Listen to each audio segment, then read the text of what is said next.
All right, I don't know, 20 minutes ago, I just got out of seeing the Man of Steel movie, and I tell you what, I am spent. That movie kicked my ass. It did. Oh my gosh, it was so good. All right, so I knew that I was in for an experience when I'm sitting there and I buy my ticket and I'm waiting to go in, and the first thing that happens is like the Subaru station wagon pulls up, and on the license plate it says Lois Lane, Lane spelled an L-N, and this old lady gets out of the car and she's got her Superman t-shirt on and her cane, and the person who's driving the car just kind of drives on, and she gets up there and she's trying to get her ticket for free because her name is Lois Lane. I don't know how that came out. So I get in there and I start watching, sit down, get my spot, and I start, getting ready for this movie. And when it opens up, I'm trying to be non-spoilers here. It opens up and we see Krypton, and it's not the Krypton we're expecting, man. It looked like this thing used to be like a savage world that the Kryptonians have conquered. All right, that's what it reminds me of. And I got to say, man, Russell Crowe. For a little bit, man, I could have just watched the Jor-El movie, because that opening scene with Jor-El and what's going on with the planet and the introduction of Zod and everything that's going on there, without me getting too far on it, Jor-El could have been our next great, I don't know, kind of like an old pulp science fiction hero. I mean, this guy apparently did it all a little bit, but it didn't go over the top. And then all of a sudden, I started picking up the subcontext of the movie, man. There's a lot of biblical references in there.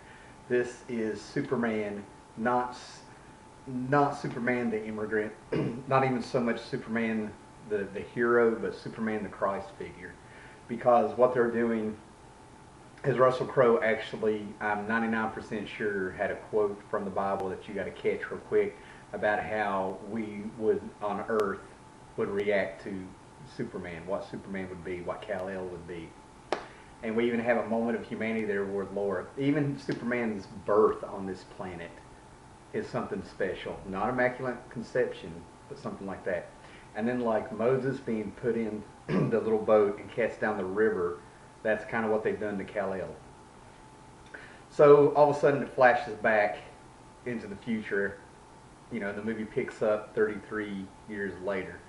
Superman tells us later in the movie that he's lived here for 33 years.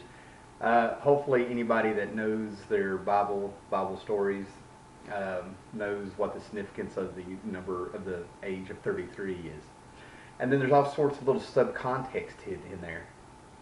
What they've done is that, like, if you look real close, you got to kind of look. You got to be looking for it. But I take movies and books and stories apart like that. There's a scene where Clark, as a child, is getting picked on by a couple boys, and when he's down on the ground and up against a chain link fence, he's in the Jesus Christ pose, as I put it. There's another scene where he starts to fly, we'll say. He's kind of falling backwards, and it's just blatantly in your face with the pose he strikes. Jor-El, Jonathan Kent, and Clark, Superman, Kal-El, I kind of started picking up that with Jor-El showing up like in a ghost form. It was the ghost, the Holy Spirit, the ghost, and the Son, Father, Ghost, and Holy Spirit, and a few things in there. And I got to say, man, Kevin Costner, with the little bits that he did so much with so little that it made an impact. So much of this stuff, they tried to make it feel like it was the real world. It had the same tone as the Dark Knight movies, and of course Christopher Nolan was involved with those, and he was involved with Superman of Steel with Zack Snyder. And there's even a reference to the Batman movies in there, and I might spoil this one, but I need to look for it. It's online. But there's a satellite, and it's got the Wayne Enterprises symbol on it. Okay, so Bruce Wayne's company made this satellite that is in the movie momentarily, getting bashed to bits. Okay, so another things that I caught in the movie is that structurally the movie actually, it had a big scene on Krypton, and to me that was like to catch our attention. Okay, catch our attention. Let us see this alien world. And then when it picks up with Clark, man, some of the things it does, the cameras get kind of shaky. It feels like a documentary style, kind of, it's grainy. It's definitely, I don't like using the word dark movie. It's not a dark movie. It feels like they're trying to set it in the real world, in that kind of tone. because it gets a documentary style. The soundtrack in it is perfect, and you kind of see, without spoiling it, you immediately realize Clark has been trying to find his place for a long time. And along the way, it's kind of like his powers and heroics and stuff kind of casting him aside as he's, he can't just stand by and let things happen to people. That would be so much better put if I could just spoil the movie. We won't do that. And then this movie, like I said, it starts out all of a sudden it's kind of like a restart of the movie after where it opens up on Krypton, and it starts out slow. And I thought the movie was going kind of quick for a minute, kind of choppy. And that choppiness seems to be the new movies of the 2000s here, 2010s here. So I think that's just the stylized way Hollywood's doing movies now. But what they still accomplished with so little is that it's kind of like it's like somebody just said, hey, everybody knows the story of Superman. Everybody knows these characters. Let's just skip on that and get this story going. And that's what they're doing to get the story going. And what they do is that this movie feels like it starts as this tiny little bubble, and it builds up tension and tension. And where they've grounded this thing to where it feels like it's in the real world, and we see just enough of these characters to start believing.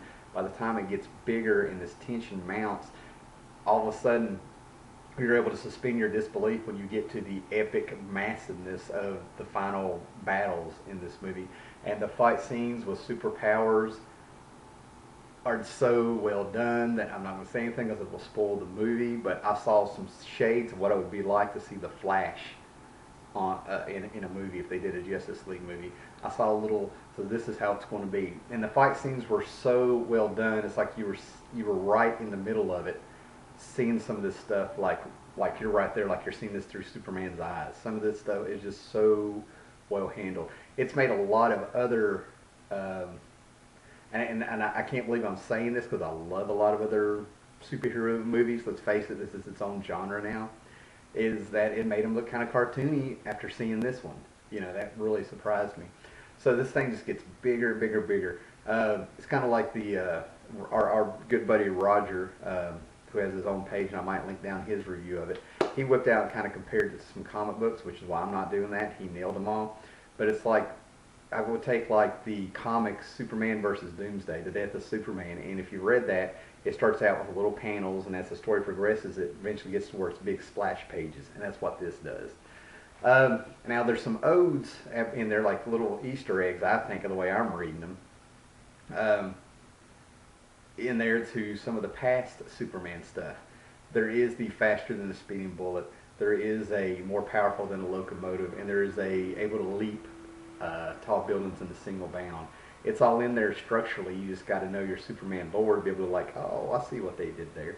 The other thing is that like when he finally really started flying, if it was what he did, if you listen real close, they used to me, it sounded like they did it and it was so well done, you may not pick up on it. When he starts flying for the first time, you can hear the wind passing through him, just like they did in the old George Reeves TV show. They stuck it in there. They did it. Going back to some of the biblical stuff I was talking about going there is a scene where Clark is in a church, and there's a stained glass window over his shoulder, and it's Jesus there.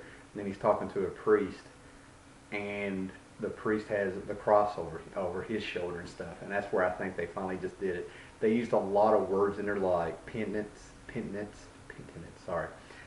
blessings, and just a few other little key words in there to kind of set the mood to be like, hey, this is in your face, pick this up. So now, with all that said, this was an excellent movie. It has me wore out. I got so evolved with it. I'm elated, and my adrenaline got pumping. I haven't had a movie do that to me in a long time, and now it feels like I can just crash. This thing wore me out. It was a freaking experience, man, and it did not feel like it was like, I think it was like 2 hours, 20 minutes or something like that, 23 minutes. I did not feel like it was like that. And then when the movie was over and the credits came up and you knew the movie was actually over, there is no secret scene at the end of it, everybody clapped. Everybody clapped to this movie. Everybody in there liked it, that from what I could tell. Because everybody in there clapped. So that tells you right there. Go see this movie. It's an excellent movie.